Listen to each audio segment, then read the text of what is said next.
Certaines personnes disent que la dépression, c'est la même chose que la tristesse, que la dépression, c'est pour les faibles, les esprits fragiles. D'autres disent que les gens dépressifs sont juste à la recherche d'attention. J'ai même entendu dire une fois, la dépression, c'est pour les Blancs, c'est pour l'Europe.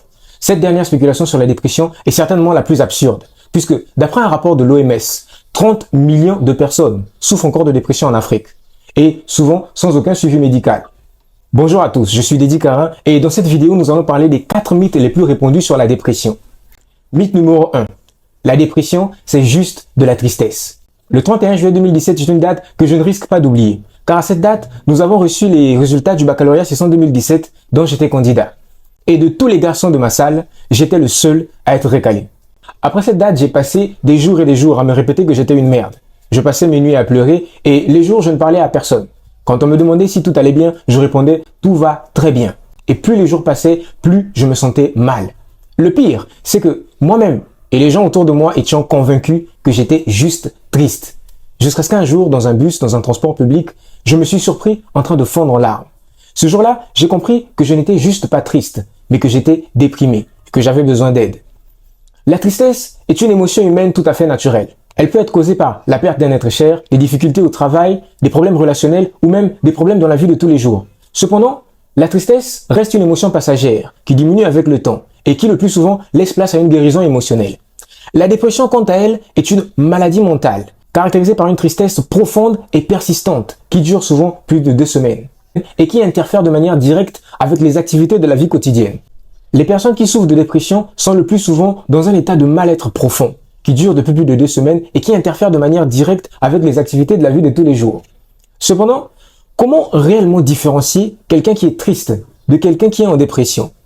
Les symptômes de la dépression vont bien au-delà d'une simple tristesse. Il peut s'agir d'une fatigue constante, même après une bonne nuit de sommeil. Il peut s'agir d'un trouble du sommeil, qu'il s'agisse d'une insomnie ou d'une envie permanente de dormir. Il peut s'agir d'un trouble de l'alimentation, qu'il s'agisse d'un gain de poids ou des pertes considérables de poids.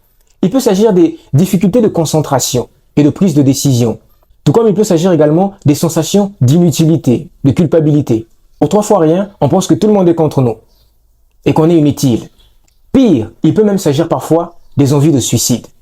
Ces symptômes sont d'autant plus inquiétants quand ils durent déjà depuis plus de 2 semaines. En somme, la dépression n'est pas une simple tristesse, mais il faut la prendre au sérieux car c'est une maladie mentale qui peut avoir des répercussions graves dans la vie de tous les jours. Mythe numéro 2. La dépression est un signe de faiblesse. En Afrique, le taux de suicide des hommes est largement supérieur à celui des femmes, principalement à cause de ce mythe répandu dans la société. Nos mamans nous disent « un homme ne pleure pas, un homme ne montre pas ses émotions, un homme doit être fort ». C'est principalement à cause de cela que la grande majorité des hommes se disent que parler de leur dépression serait perçu comme un signe de faiblesse. Ils le gardent pour eux, souffrent en silence et finissent malheureusement par se suicider. Cependant, dire que la dépression est un signe de faiblesse, c'est dire que seuls les gens faibles dépriment. Or, rien ne saurait être aussi éloigné de la réalité. Pour casser ce mythe, voyons ensemble l'exemple d'un homme particulier. Un homme qui, pourtant, incarne la force mentale et physique de par son simple nom ou même de par son parcours. Dwayne Johnson, alias The Rock. L'acteur américain et ex-catcheur, la star de Black Adams, confie lors de plusieurs interviews comment, suite à son enfance difficile, il a été sujet à plusieurs épisodes de dépression. Écoutons-le. J'ai découvert avec la dépression que la chose la plus importante à comprendre, c'est que tu n'es pas seul. Tu n'es pas le premier à traverser cette épreuve et tu ne seras pas le dernier. Et souvent, tu as l'impression d'être seul. Et tu as l'impression qu'il n'y a que toi. Et tu es dans ta bulle. Et j'aurais vraiment aimé avoir quelqu'un à ce moment-là qui aurait juste été là, à mes côtés, pour me dire « Hé, ça va aller, ça va aller. » J'aurais vraiment aimé avoir ça. Tu dois juste te souvenir. Accroche-toi à cette qualité fondamentale. La foi. Et la foi.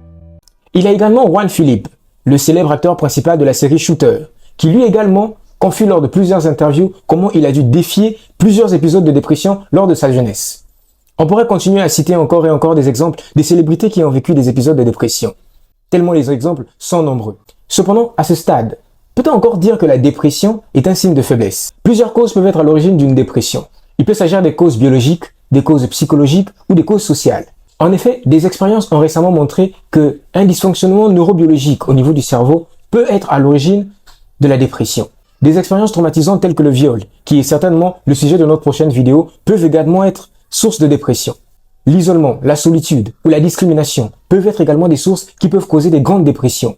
En somme, on s'accordera à dire que la dépression est une maladie mentale qui peut toucher n'importe qui, peu importe son âge, peu importe son sexe et peu importe d'où il vient. Alors soyons sérieux. Il est temps que ces stigmates sur la dépression puissent tomber et que nous puissions la regarder sous son vrai jour. Mythe numéro 3. On peut juste se secouer pour s'en sortir. Le mythe selon lequel on peut juste se secouer pour s'en sortir est un mythe qui est très répandu. Cependant, il est à rappeler que l'OMS définit la dépression comme un trouble mental courant qui nécessite un traitement spécifique et un suivi. Pour sortir d'une dépression, il est déjà nécessaire de se rendre compte qu'on est dans un état de dépression. Il est inutile de vouloir s'en sortir par soi-même ou de se dire qu'une pensée positive suffira. Penser de la sorte relève presque de l'orgueil. Il existe plusieurs approches de traitement efficaces contre la dépression. On peut en citer ici quelques-uns. Premièrement, il y a la psychothérapie. Voir un psy quand on est déprimé est la première recommandation, car chaque cas ne ressemble qu'à lui-même et est particulier. Il y a également la thérapie de soutien ou la thérapie interpersonnelle, qui consiste à discuter avec quelqu'un de confiance. Discutez avec quelqu'un de confiance autour de vous. Dites ce que vous pensez et ne vous préoccupez surtout pas du jugement de qui que ce soit. S'il se trouve, la personne que vous craignez est peut-être même elle-même en silence, en train de vivre un épisode de dépression. À côté de la psychothérapie et du traitement interpersonnel, il y a également les traitements biologiques, les antidépresseurs, qui sont prescrits en cas de troubles neurobiologiques qui touchent le cerveau. De grâce, si vous regardez cette vidéo et que vous passez par une période de dépression, il est nécessaire que vous parliez à quelqu'un autour de vous. Ne restez pas silencieux, car une simple pensée positive ne suffira pas à vous en sortir. Mythe 4. Les personnes dépressives sont juste à la recherche d'attention. Je préfère me répéter, comme ça on l'aura assez dit dans cette vidéo. La dépression est un trouble mental sérieux. Penser que quelqu'un fait semblant d'être déprimé pour pouvoir attirer l'attention sur lui, c'est prendre le risque de passer à côté des symptômes réels qui peuvent avoir des conséquences graves. Si vous pensez que quelqu'un fait semblant d'être déprimé pour attirer l'attention sur lui, commencez déjà à vérifier que les signes sont faux. Et même s'ils sont faux, discutez quand même avec lui.